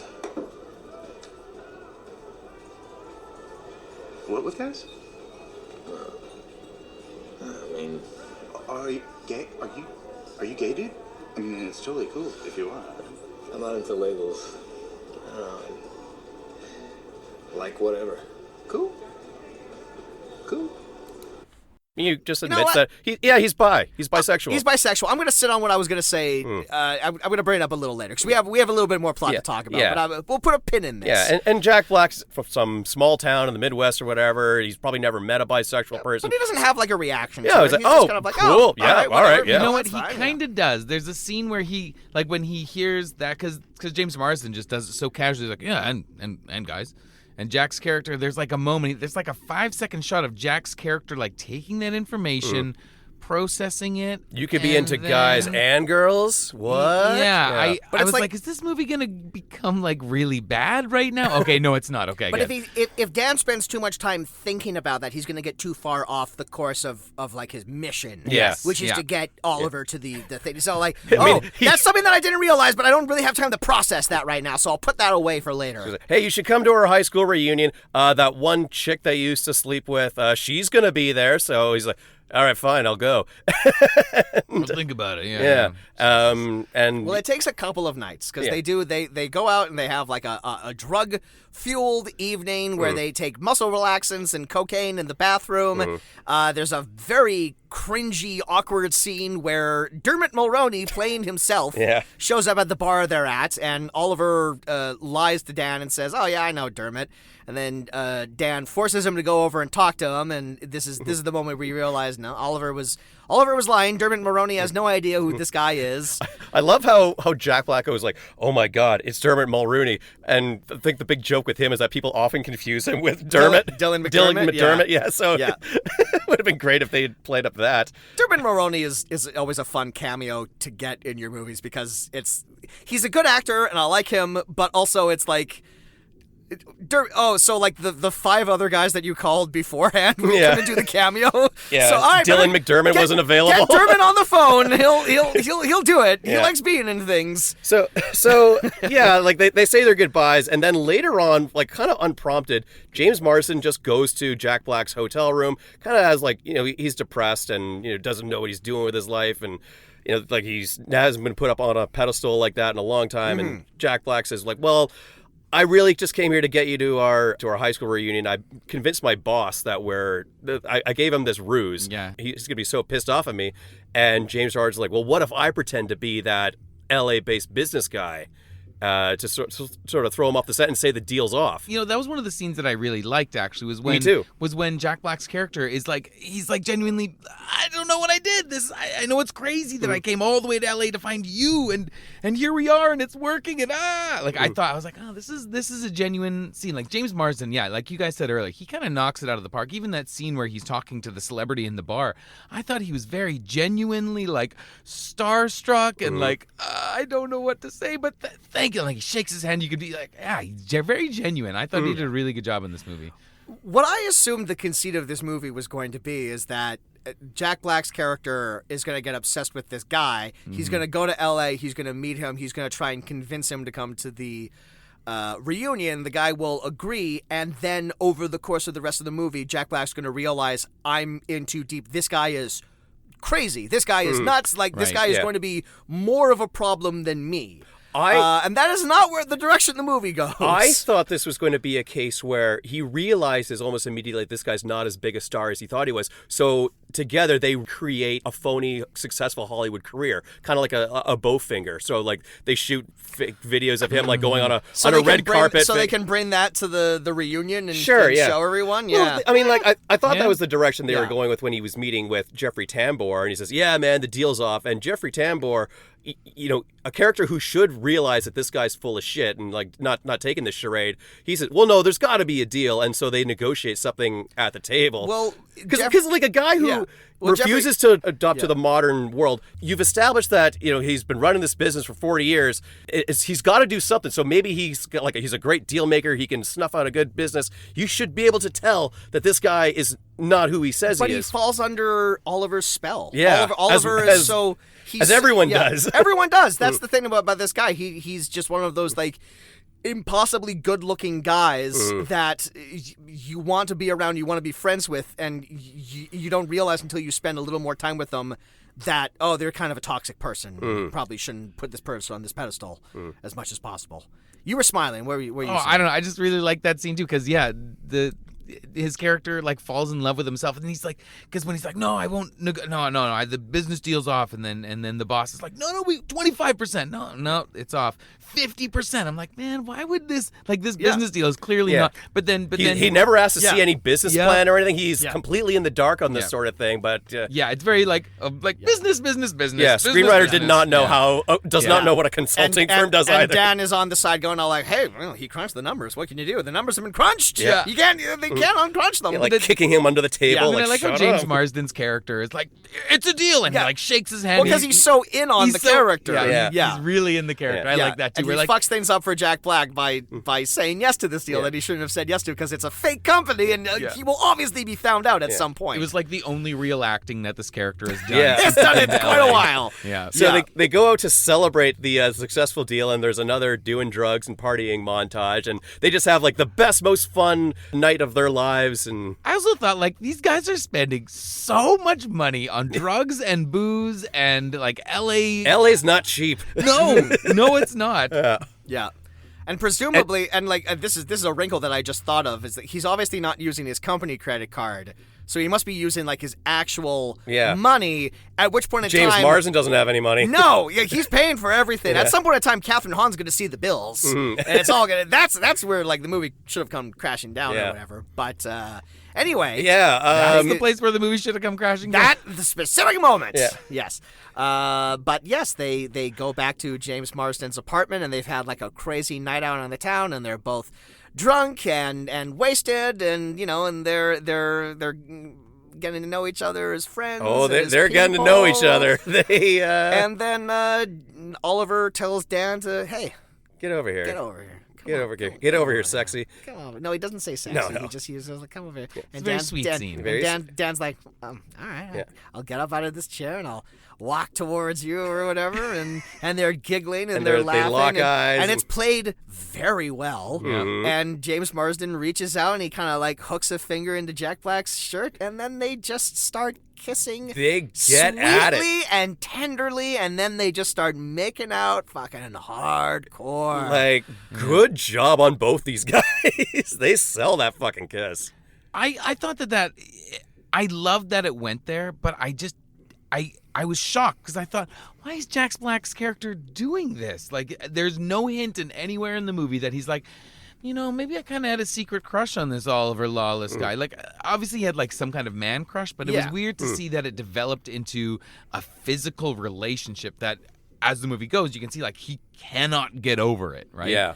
Well, I think this is the most interesting thing of the movie, is that after this happens, the rest of the movie is an unpacking of this one event that happened. And that's honestly all that happens in the rest of the movie. Like, scenes happen, but like the underlying thing is Jack Black is still trying to process, oh my God, I just had sex with a man for the first time. And not only that, but he had sex with someone who he doesn't love. Yeah. Right? Because his son says that to him later about when because you mentioned earlier his son's like looking for girl advice, and the son divulges to James Marsden's character. He's like, yeah, my dad, he I can't really talk to him about this sort of thing. He thinks you're only supposed to have sex with people you love. Yeah. And when that line is dropped, I'm like, I get it. Yeah, I get it. Yeah. He was also on a ton of cocaine. Yes. So I imagine that probably also had something to do with it. But also, I think there's a level here where we've seen Dan up until this point. He doesn't get... I was about to say he doesn't get like a ton of affection. He has like a fairly loving and supportive wife. Very much so, yeah. Very much so. But like... But what he's lacking in life is popularity. Yeah. I think it's something along the fact that like Oliver in that moment is seeing him in a way that no one has seen him in a very long time, possibly ever. Yeah. And it's the briefest of moments where Dan is desired. Dan in that moment is the object of Oliver's desire. And especially since like the high school Oliver is maybe in Dan's mind, the high school Oliver is in love with like the high school Dan, and so he's reliving this high school fantasy that he's it's physicalized in Oliver, but maybe it's this culmination of everything he wanted is right now with this guy, right? Yeah, that has to be it. Yeah. Like the guy that he assumes that everybody wants, that guy now wants him. Yeah. So now I am greater than the guy that everybody wants. It's a very odd mindset, but he leans into it quite well. Now, here's the pin that I'll pull up. I'll pull the pin out. I put the pin in earlier, and I'm going to pull the pin out here. The earlier scene where Oliver offers up the information that he's bisexual, that was, I feel like, kind of a disappointing misstep in the movie as far as I'm concerned. Because as soon as he offers that information, I kind of guessed where the movie was going from there. I feel like this moment might have hit a little bit harder if we did not know that Oliver had predilections towards men and women at the same time. I think it would have been much more of a surprise. I think they could have alluded to it, but I think just having the two of them make out, it's wild, it's crazy hot, and it's also really funny. And I feel like this movie walks a very thin line between telling the reality of these characters and making the joke be, isn't it funny that they did a gay thing? And I can definitely see that read on the movie. And I don't know if I necessarily agree with it. I don't think the joke is that, isn't it funny that they're gay? The joke is, isn't it funny that James Marsden is having sex with Jack Black? Isn't it funny that these two guys are having sex?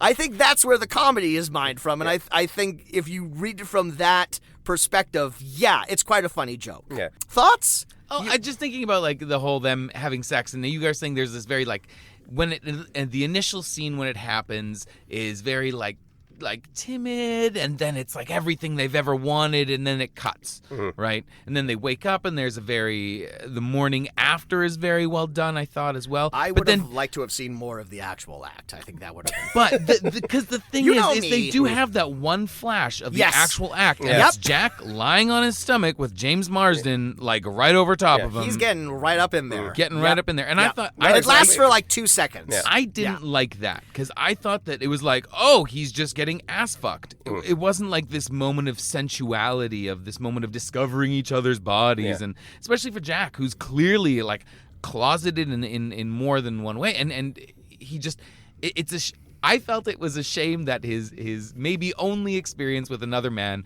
was so jarring for him. Well, it could have been like a lot more like beautiful and tender than that. That's just like the one moment that we as an audience are allowed to see, and you know. Then why didn't they show us those tender moments? You know what? That's a failure of the movie. I agree with you. They should have shown us like the tender moments. Like there's like a few things like leading up to it. You know, James Marsden's kind of like stroking his face a little bit. Yeah. Because then Jack spends the rest of the movie focused on this one night of him having sex, which instead of it being this moment where he could have fallen in love with James's character, it's him getting ass fucked, which is not something I think he would have fallen in love with. Because I think James...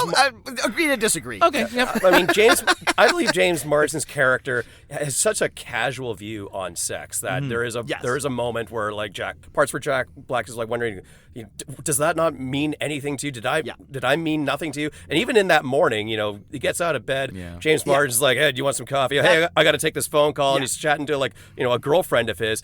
And when Jack's like, hey, I got a flight to catch, and the only thing James Marsden can offer him is a fist bump. Yeah. And that's like, that's the cruelest James Marsden gets in this movie is that fist bump moment. Yeah. But that's the crux of Oliver's toxicity, is that he he treats Dan as inherently disposable, and he doesn't think of him as a human being with feelings in that moment. It takes him the entire rest of the movie to have that realization, and when he does apologize to him at the end, that's the moment where we realize, oh, you're a fully formed person because you've been able to step outside yourself and view this situation. Unfortunately, it came because of this hilariously embarrassing fallout. But this had meant way more to Jack Black than you had realized. So he goes back home and he's a little shaken up about it, but like they asked him, so hey, so did you get him to come? You gotta ask him about it. This is all because of you. I know, I will. Hey, what about Lawless? Did you get him to come? What? Was he gonna come to the reunion? Which I believe, that's why this movie was made, specifically for that line to be dropped. Well, he's in the shower, and Catherine Hahn asked him, did you get him to come? And then there's a great moment where he pokes his head out the shower. What? Very funny. Funny reaction But shots. now, like, everybody loves Dan because he managed to get Oliver Lawless to come to the reunion. Jeffrey Tambor is excited about the business deal that's coming his way. He's so excited that he gave him exactly what he asked for, new computers. He did not ask for new computers. He asked for internet. He asked for slightly faster internet than they currently have, and so Jeffrey Tambor spends all the money that they don't have to upgrade the office. And much to Dan's terror, he's also taken classes on how to use the computer. So there's a very funny line where Dan goes, "Shit, fuck, he's becoming smarter," and he can no longer lie directly to his boss's face. And it's just at this point in time in the movie, there's just like this great Jack Black is a pot. And he's been put on a stove, and for the entire bottom half of this movie, he's just simmering. He's just simmering, and he's getting pinker and pinker as every lie he tells digs him in deeper and deeper. And he's just at the end of the movie, he's just like a pimple waiting to be popped. And it's just like every lie he tells, he has to cover with another lie, and then it gets worse and worse. And it's just like classic, well-written comedy of misunderstanding. Of a compulsive liar. His lies catching up to him. James Marsden finally comes to town, and Jack Black puts him up in his house because he's trying to talk him out of coming to the reunion at this point because he has all these mixed feelings about what happened. And he doesn't want it, like the news that they had sex, to come out, so he's hey, just stay over at my place. I can kind of control the environment there. I can control the narrative. Don't stay at your buddy's place. I can control the narrative. Well, that's what he's doing. That's what he's trying to do here. And of course, James Marsden endears himself greatly to the family. The wife is instantly charmed. This dinner scene is so awkward because he's such a little.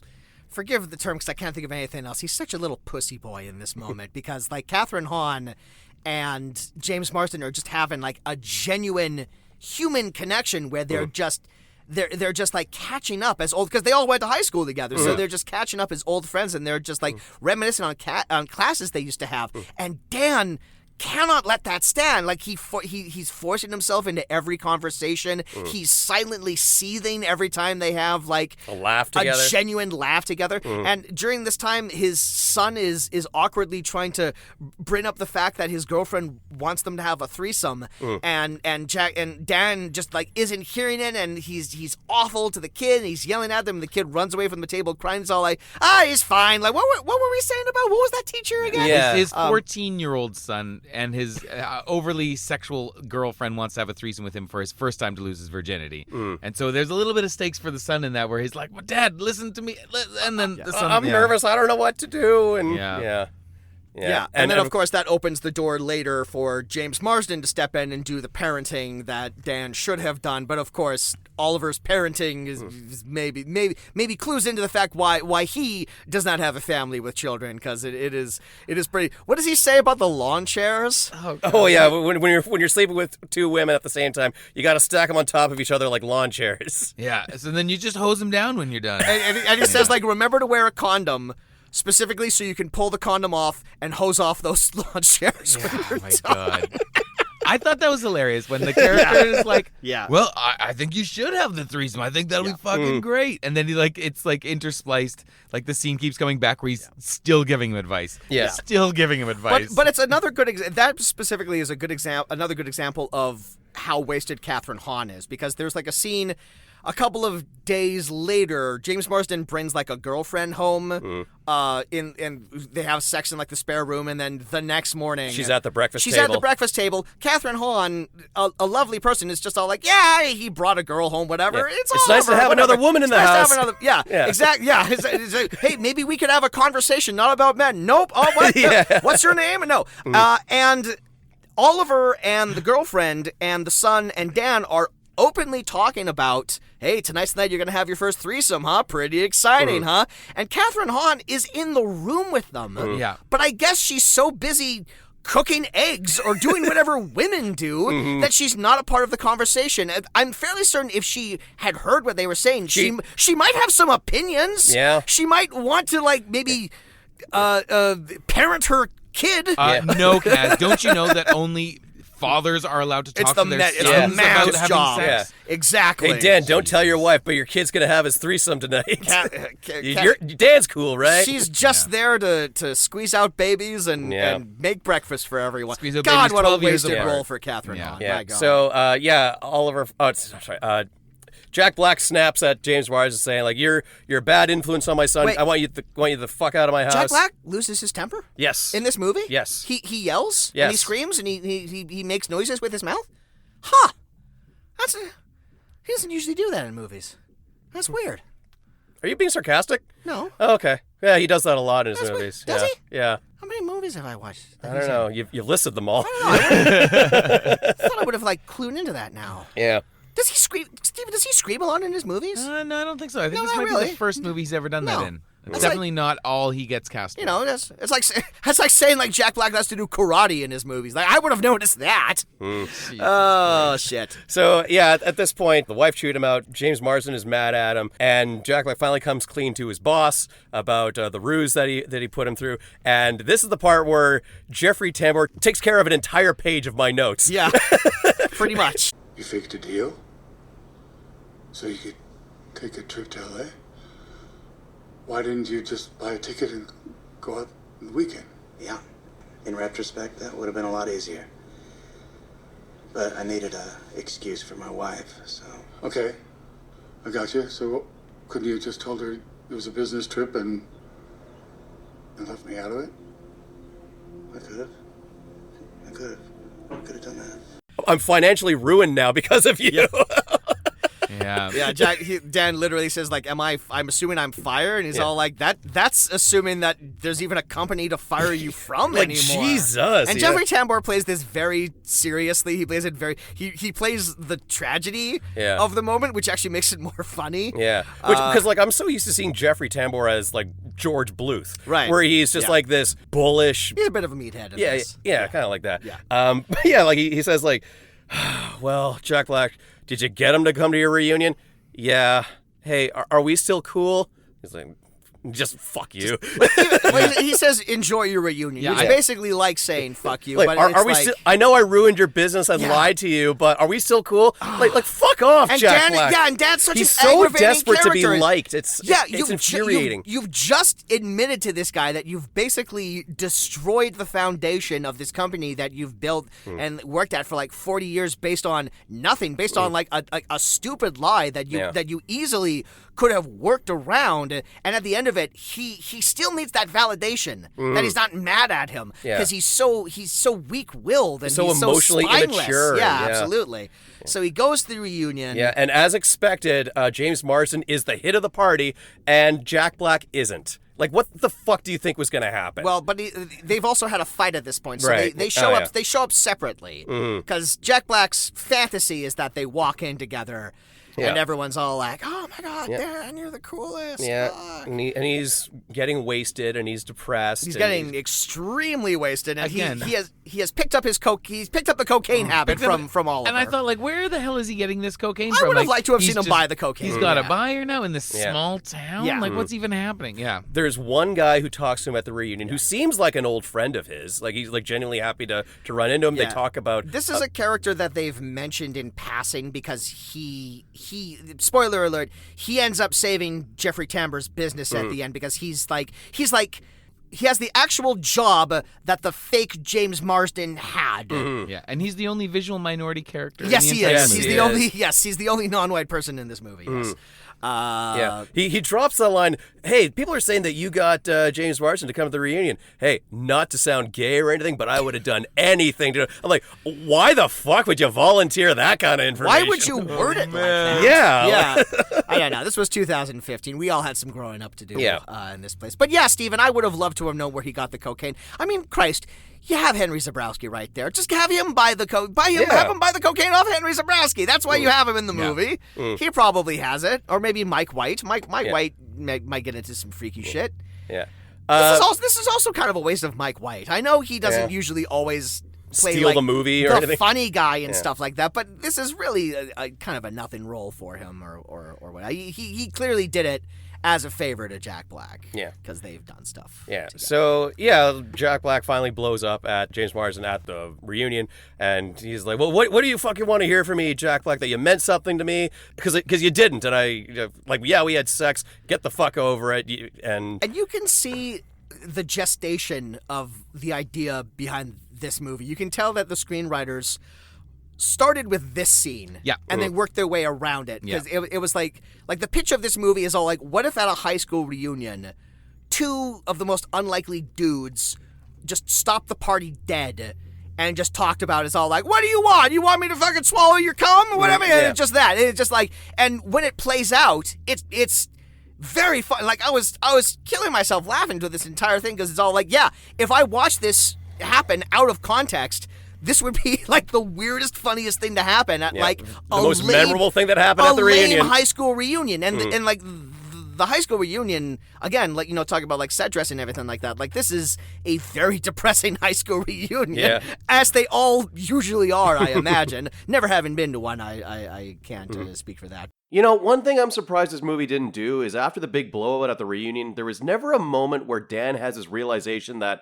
clearly he wasn't emotionally ready to explore his sexuality in ways he hadn't before. But while it's too late to save him from an experience he wasn't comfortable with, it's not too late to save his son from something like that. Yeah. Yeah, and he calls him up and says, son, if you're not comfortable in doing something, you should wait, and that's okay. Yeah. And then we can see that, this character has learned something. He's grown, and he's becoming a better father, and he's learned from a mistake. Yeah, so the truth is out. Everyone hears it. Catherine Hahn storms off. Yeah, she's rightfully pissed off. No, they drive home. They drive home, They but drive home, and he then sleeps he on the sleeps on couch, the and couch. she's not thrilled with the fact that her husband had a gay affair in L.A. and that he's been lying about it. She's more upset about the lying probably than the affair part of it. The affair part she seems to kind of get over fairly quickly. It's more of the fact that he's just he lied to her and he's been acting insane because of the lie. And he put them all in we didn't really put them in danger, but he's being a bit of a jerk. A little bit of a dork. Yeah. Kind of a rube. Yeah, and Jack Black drives his son to school the next day. Son admits that he didn't go through with the threesome. I mean, just like that, but it sets it up with like the great line of dialogue where they're just like awkwardly driving in silence and he just goes, "So how'd that threesome go?"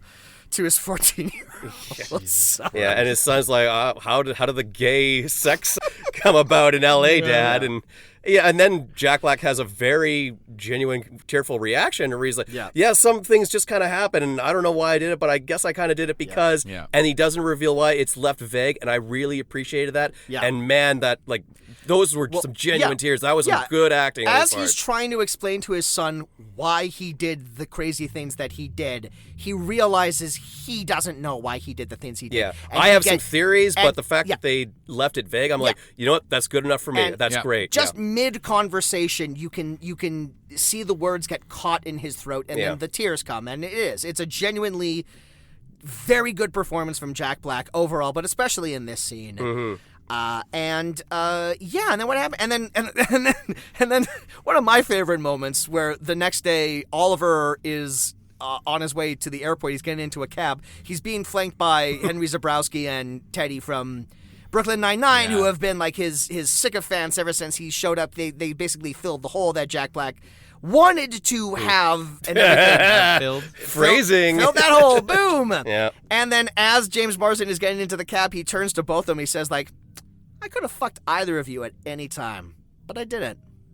What does that say? Yeah, I like that too. Yeah, that's great. And then he leaves, and they just kind of like, huh. Yeah. Did I want to get He's like, Did I? boy, that was so funny what you did to Jack Black. What a fucking loser, right? And Chase Arnold's like, he's more of a man than you ever will be. It's like, I could have had both of you last night at any time. Yeah. Fucking Don Juan over there. And he swings by Jack Black's place, and they say, like, they're the kind of tearful goodbyes. Well, and this is the moment I'm sorry that for what I did. this is the moment where Oliver takes responsibility for what he's done, and he says, like, I treated you like a piece of meat, and that was unfair, and I'm genuinely sorry for that.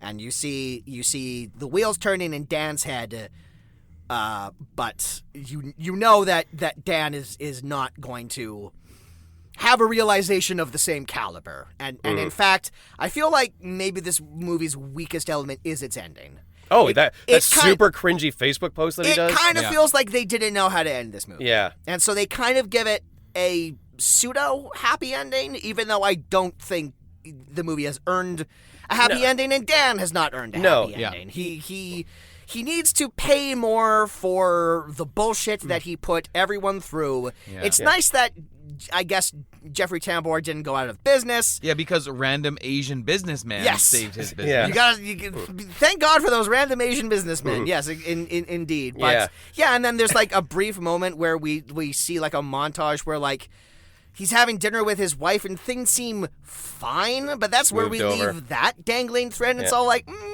I feel like we could have had.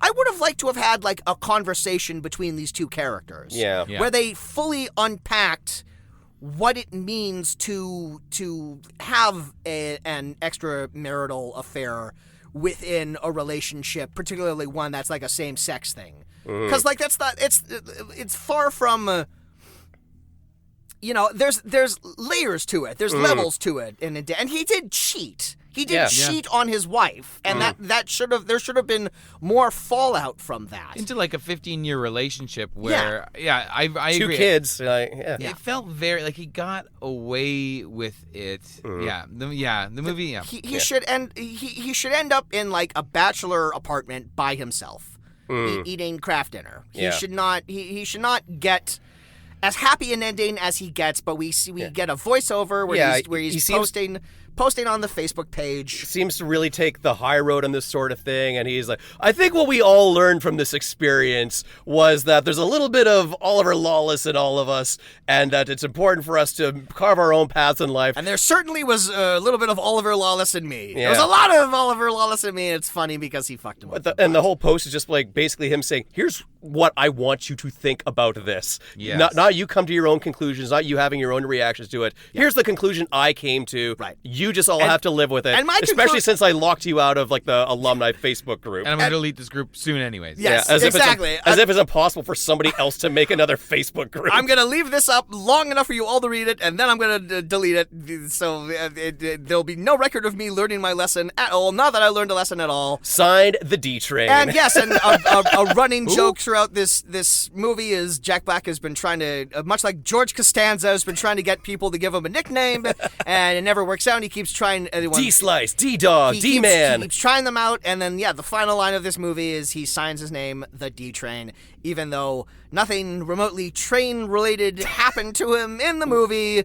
Caboose. We needed to. Someone got in that caboose. I mean, the obvious joke is though, like, well, guys were running trains on him. They weren't. One person had sex with him. But That's the movie. Yeah. I don't know if I have anything else to say. Like I said, I mostly just wrote down lines that I liked. The only thing I wanted to mention is when he comes back from L.A. and everyone is, singing his praise, and he goes home and fucks Catherine Hahn's brains out. Yes. All that is underscored by "Play the Fool" by Chromeo. I want to give a little shout out to some good old Canadian electro funk bands. Listen to Chromeo, everybody. They're awesome. Right. Great pandemic album. Yeah. Steven, is there anything we didn't mention that you wanted to talk about in this movie? No, I don't know. Now that you put me on the spot, I can't really think of anything. I watched it by myself after I put my toddler to bed. I was like, oh, good, I have an extra hour and a half to watch this movie.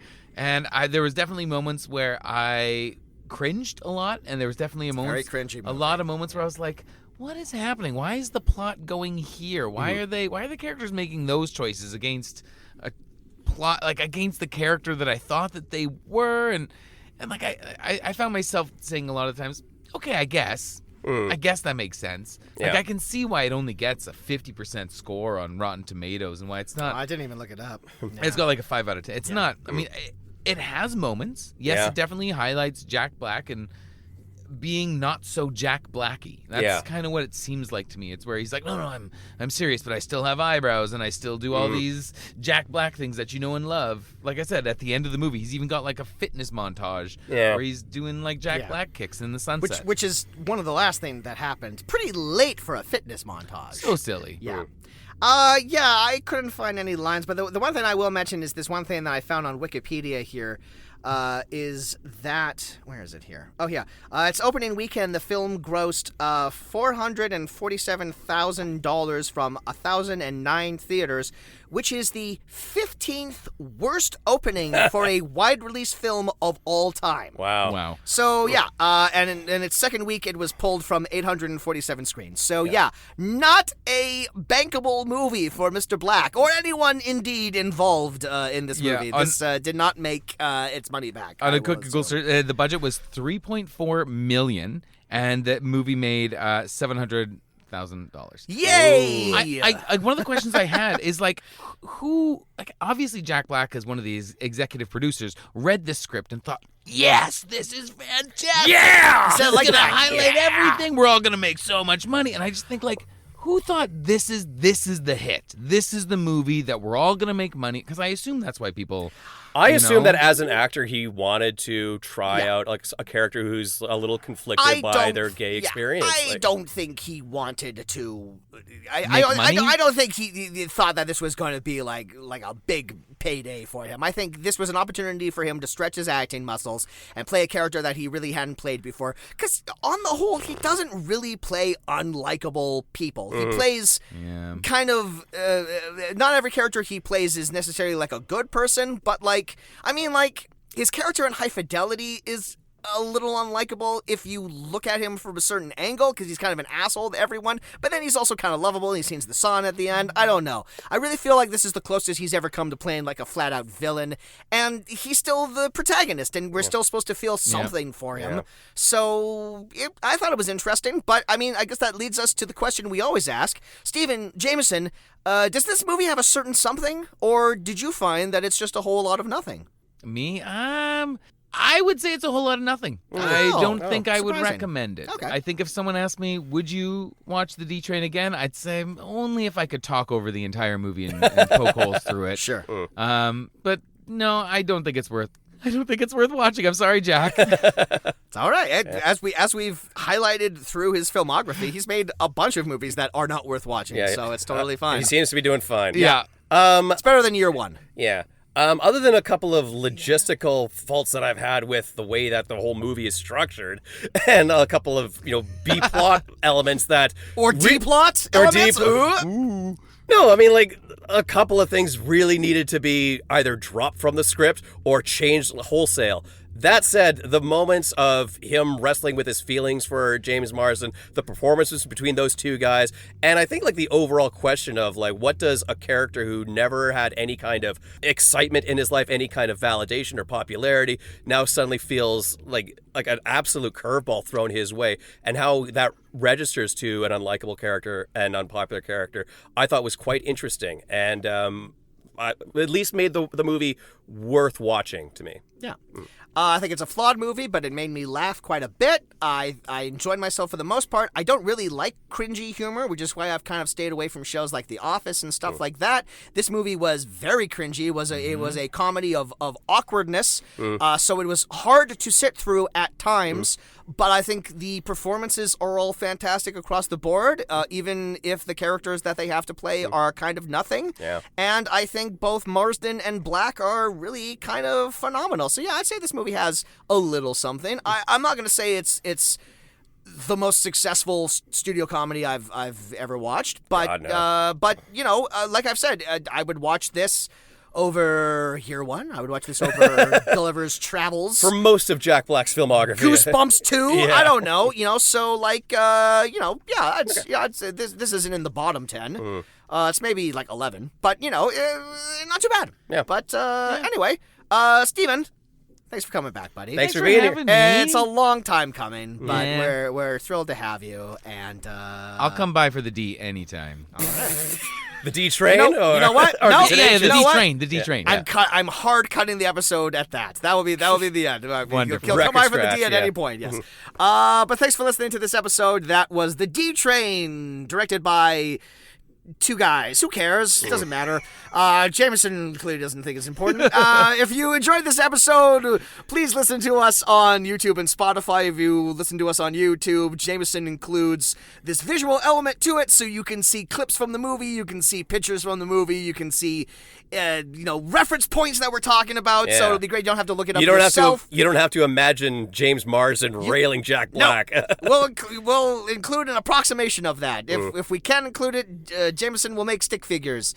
I don't know. We're on all the social media, not all the social media, but we're on the social media that counts. You can follow us on Facebook, Instagram, and Twitter. We'd like to thank Joel Flynn and Luke Schuss and everyone at Podstream Studios for letting us use their equipment. We'd like to thank Eddie Lamb, who's like right out there. Yeah, right now. I was gonna Eddie say hi to Lamb, him. Yeah. for his fantastic theme music. And that's it. Next episode, we will be continuing with the guest choice. So until then, and I'll actually let the guest choose this time. So until then, I'm Kaz. I'm Jameson, and I'll leave you with these parting words from the man, Jack Black. You're not hardcore unless you live hardcore.